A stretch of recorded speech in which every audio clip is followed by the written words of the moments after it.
Hey everyone, welcome back. I'm so glad you're here. Thanks for chatting with me on All Chats with Lynn. And what are we going to chat about today? I want to talk about how nobody cares for the caregiver. So if you're a caregiver, or you know someone who is a caregiver, this chat might be just for you. So I am a caregiver. I am a caregiver to my husband who is on full-time disability. When we were married, I knew he had epilepsy and I had no idea the ride I'd be in for. But it's okay. It's okay. So I am a caregiver for him. My youngest son is on disability, or will be shortly. And so I am a caregiver for him to a point. My mom is older and she does not live with us, but she lives a few minutes away, and I help take care of her in some aspects. She is capable of taking care of herself, but there are still some things that you could say that I'm a caregiver to her in some ways as well. Now, on top of that, I work full-time. I work full-time outside the home, and I have my own business, which is YouTube. And I also have a side business, or a side hustle, as they say, of trying to sell things on Poshmark, on Facebook Marketplace, and eBay to try and bring some extra funds in the house to help pay for car repairs and all those extras. Cost of living is going up. So I'm a caregiver, and here is the simplicity of what happens when we go out. We run into a friend, we go to church, we go see family, whatever the case might be, and I get, oh, Lynn, it's so good to see you. How's your husband? Oh, Lynn, it's so good to see you. How's your mom? Lynn, it's so good to see you. How's your son? Hello? Hello? Hello? How's Lynn? Nobody ever asks, how is Lynn? Now, I don't want this video to be a pity party. I don't want this to be that you think I'm complaining. I don't want you to think that, oh, woe is me. It has nothing to do with that. But my channel, All Chats with Lynn, is designed to chat about everyday life and everyday things. And I want it to be an encouragement, not a discouragement. So here's the scoop. Let me start with those that are not caregivers, but maybe you know someone who is. Do me the biggest favor you can. The next time you see them, ask them how they are doing. Now, their answer will probably be, oh, I'm good, and so-and-so is really doing well. We've been doing this, that, and the next thing. That's great. Hear them out. Let them talk, because they're not used to responding about how they are doing. And then when they're all done, say, really, now, how are you doing? I know you are the caregiver and you give of yourself, and maybe they're working, and, kind of paint a picture and say, I want to know how you are doing. They probably will not know how to answer you, most likely, because I don't think I would know how to answer you. Now, here's the thing too, because depending on who you are and, the relationship you have, you might not have built enough trust in your relationship that they're going to unload on you. Then again, they might have a really bad day and you came at the right time and they're just going to throw up all over you with their needs. That's one thing you can do. Again, you're not the caregiver. You know somebody who is a caregiver. Maybe send them a card in the mail and just say, now, if you're a Christian, you can put in there, I'm praying for you, and maybe put a Bible verse. Maybe put a card in the mail and put a $10 Starbucks gift card, or to Wawa, or I don't know what, something, just something to say, hey, go have a cup of coffee, even $5 gift card. It doesn't have to be expensive. I know money's tight, but, if God lays it on your heart that person maybe really needs some encouragement, put a $5 gift card, $10 gift card in there to Walmart and say, go buy yourself some slippers, or go buy yourself some new makeup, or go get a cup of coffee, or whatever, something that's for them personally. Send a card with a gift card. Ask them how they're doing. Send them, notes once in a while, like periodically, not just a card, but write a letter, thinking of you, and I really admire you for whatever.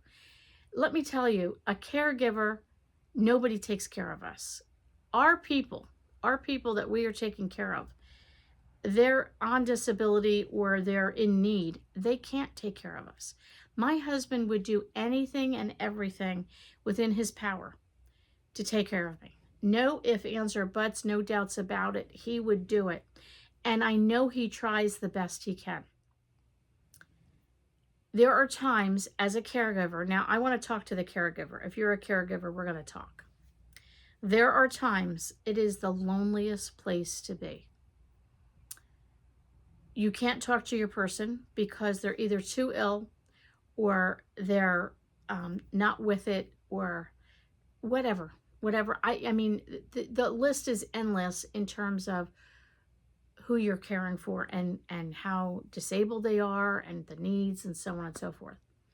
I'll tell you my experience, okay? So you can have something to sort of relate to. Graham is my husband. We're married 37 years. He was an epileptic from a car accident when he was a child. He was not born that way, that it happened from a car accident.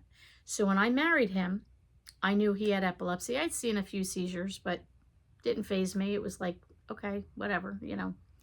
I had no idea what married life would be, but I knew that God called me to marry him. I was in love with him, and that was all I needed. And I would say, for the most part, we have muddled through. I could have a day where Graham is with it and sharp, and I can talk to him as my husband, and I could get advice from him, or we can make a decision on the household, or whatever the case might be. And in the middle of him being so like right on it, and he knows it, we're good, something happens and triggers a seizure. It could make him just completely out of it, like he just goes into this complete brain fog. To the point where I could ask him a question and he's staring at me. Graham, what do you think about? And that's all I get. I just had this a few moments ago. Sometimes he knows he's not with it and he'll tell you I'm not right. Other times he has no clue. Other times he turns into a very, very nasty person, you know, where he's just barking and snapping and you know, not the person that you'd want to be around. He's a big bear. Those are the days where you just lay low, you mind your own business, and you don't really engage in a whole lot of conversations, so you don't have to deal with it. There are other days he's having so many seizures that I'm picking him up off the floor. I'm holding him up. If you've ever met my husband, he's a big boy. And for me to hold him up, God is the only way I have strength to do it. Yeah, so I have probably out of a given week, if I have 2 days, and that's a good week, 2 days where I actually have a husband that I can converse with and talk with and have, you know, sometimes, you know, you're married, you have family discussions, whether it's your kids or a bill or a situation, and I need some input. I don't have it. So you know the phrase, not the phrase, but the reality of people say I'm a single person, I'm a single parent, I'm a single, you know, mom, I'm a single dad. Well, I call myself a single wife. And people have looked at me like, what's a single wife? Well, I'm married to a man, to a husband who's not there half the time because he's mentally not there. He's physically not there. If he's having a seizure or he has to, just now, half an hour ago, I came home from work. I had to go back to work and work a few hours late. And I come home and, you know, I get the vibes. Listen, you're married 37 years. You know each other like a book. And I come in the house. I said, it was too quiet. I said, you okay? And I go in the other room and he says, no. So what's the matter? He said, I don't know. My levels dropped. And you could see he was just not right. So we use a variety of things. One thing is essential oils, and we have a few other creams that we use that really either nip it in the bud or at least help it if it's not too bad. So I got some of that and rubbed it on him, and the best thing he can do is sleep. What triggers Graham seizures? Many, many things, but that's not the point. The point is I had to just take care of him. I worked 8 hours. I worked about 8.5 hours. I came home. I cleaned my dining room, which is right over here, straightened up my home office, which is right here, made dinner, cleaned up the kitchen, put a load of wash on, started to work on the budget. I got a half an hour nap in, okay? And then I had to run back to work for 2 hours and then come home, and he's not well. So who's going to care for me? Who's going to help me finish cleaning the house? Who's going to help me do the wash? Who's going to help me do the budget? Who's going to help me make those decisions that need to be made? Who's going to help me make those phone calls? Who's going to do the running around and things like that? Who's going to? It's going to be me. And then people say, well, you need to take care of yourself. Okay, and how would you like me to do that? Because I'm taking care of 3 people. Now, again, I am not complaining. I would do anything and everything for my husband, and he knows that. My kids, my mom, they are not to worry. They are not to feel in need. I'm there. Now, I have 2 older kids that on a dime, I could call and say, hey, I need help. They'd be here in a heartbeat. But they're also living life, and my son has a very hefty position that he has just started within the last year. And they have a 1-year-old. So, you got a munchkin running around the house at 1 year old who just learned to walk. He's going to be a handful. So I don't want to bother them unless I absolutely have to. But I do know I have them in my back pocket. If I call them for anything, they are here. But I want to encourage 2 things. One is, if you are someone who knows of a caregiver, please do them a favor and care for them. Love on them. Write them a note. Send them a card. Get them a gift card. Take them out to lunch. Bring food. If they can't leave the house because of the way they're caring for someone, cook them food. Bring a meal to them. DoorDash it. Whatever you need to do to get food to them, do that. Somehow show them appreciation for who they are and what they do. If for no other reason, from one human being to another, it is a good thing to encourage each other. And then the other side of it, if you are the caregiver, as my son says, my oldest son, when people say, how does your mom do all that she does? He'll say she crashes and burns. Like, I will go and go and go, and whoosh, I hit a wall. And sometimes it's just the way life is. I have no choice. I just have to do what I have to do. Listen, I get it. If you are not a caregiver, let me just say this, you will not understand what I'm saying. You'll think you understand, and you can sympathize all you want. You can say, oh, I understand. No, you don't. Until you are a caregiver. I have a friend who never understood what I went through. Always was very polite and kind and as caring as she could be. Her husband recently, in the last few months, has had a major change in life because of something that happened. And that has now made her a full-time caregiver. We got to go to the bathroom. We got to do this. We got to do that. She is the caregiver. We were with each other and near each other in an event, and he fell on the floor, and she had to help him up, and the whole thing. And so I said to her, well, now we have 2 things in common. I said, you know what it is to be a caregiver, and now you know what it is to pick up your husband off the floor. And she looked at me and she said, I had no idea what you went through. She said, I don't have to pick him up often. I'm picking up Graham sometimes 5-7 times a day, picking him up off the floor because he could walk from point A to point B and barely get there and collapse.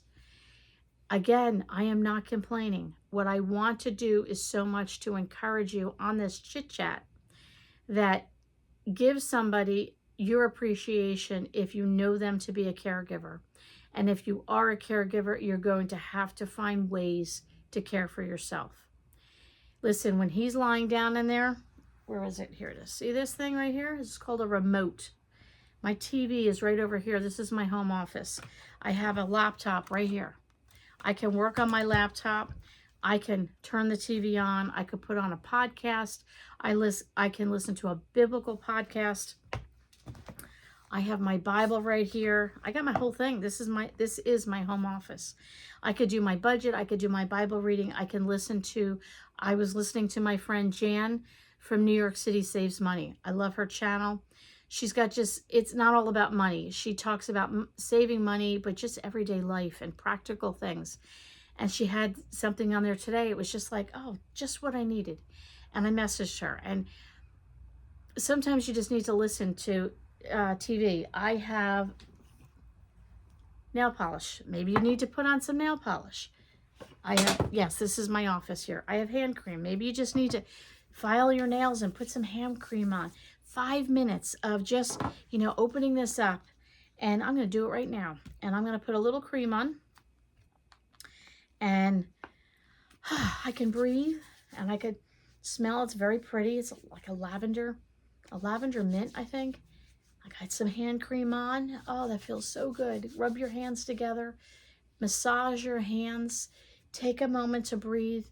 Maybe it's just opening a window if you can't leave the house. Maybe it's opening the window and pulling up a chair and breathing in some fresh air and just letting that go through your veins. Whatever you need to do, if you can go for a walk, great. If you can go for a ride, great. As a caregiver, but if you can't leave the house, you're going to have to find ways, whether it's reading a good book, reading your Bible, getting on your laptop, writing down notes or journaling or watching TV or sitting by the window or massaging your own hands with some delicious hand cream. And, whatever it might be, painting your nails, doing something, even if it's in 5-minute increments. Take advantage of whatever time you can to care for yourself. Because honestly, you and I both know as caregivers, nobody cares for the caregiver. People don't think about the caregiver. All right, guys, that's what we're chatting about today. I hope you enjoyed this video. Don't forget to give it a thumbs up. Share this video if you know somebody that is a caregiver, especially if they're new to this. If I can be of an encouragement in any way to anyone out there, please just share my video and let them know that, they can always email me if they have any questions and we can chat via email or through the comments. Thanks for coming over today. We'll catch you all on the next video.